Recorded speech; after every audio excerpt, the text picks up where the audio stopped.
Hello everyone, my name is Duncan, and I'm an engineering student who's excited about the future. Faster computers, electric cars, more powerful phones, there's a lot of cool stuff that's being developed right now. One thing that you'll notice all of these technologies have in common is that they run on rechargeable battery power. Even in today's world, we are using rechargeable batteries more and more. If you look around you, I'm sure you could probably pick out one or two things that rely on these batteries for their power. Heck, they might even be powering the device you're using to watch this video. Batteries are everywhere. Cell phones, laptop computers, wireless headphones, watches, cameras, cars, even houses are starting to rely on batteries.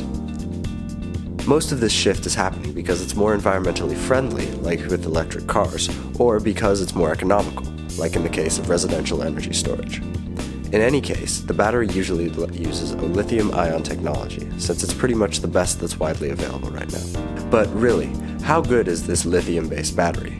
Well, unfortunately, it's not good enough. As anyone who's owned an aging smartphone can tell you, the battery life dwindles down to almost nothing after a few years. This, when paired with the cost ineffectiveness of replacing the battery, means a whole lot of replaced phones every year.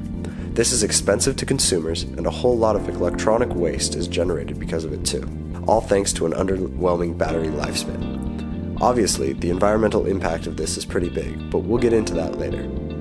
For now, let's keep talking about cost.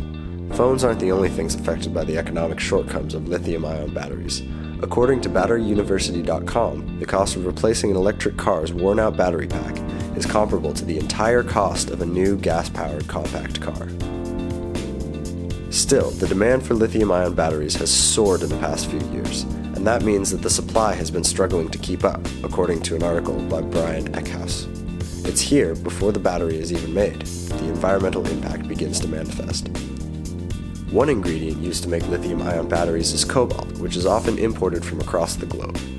Cobalt is a toxic element, and its mining process is often compared to that of blood diamonds due to the blatant human rights violations often found in African cobalt mines. The water in these areas is often polluted due to the mining, and the environmental impact can spread even further than that. Lithium-ion batteries themselves are also often dangerous. I'm sure you can remember the infamous exploding phones that Samsung recalled a few years back. This is just one example of what thermal runaway due to a manufacturing defect looks like. That was a phone-sized battery. Imagine what it would look like if one of Tesla's power walls melted down in your garage. Yikes.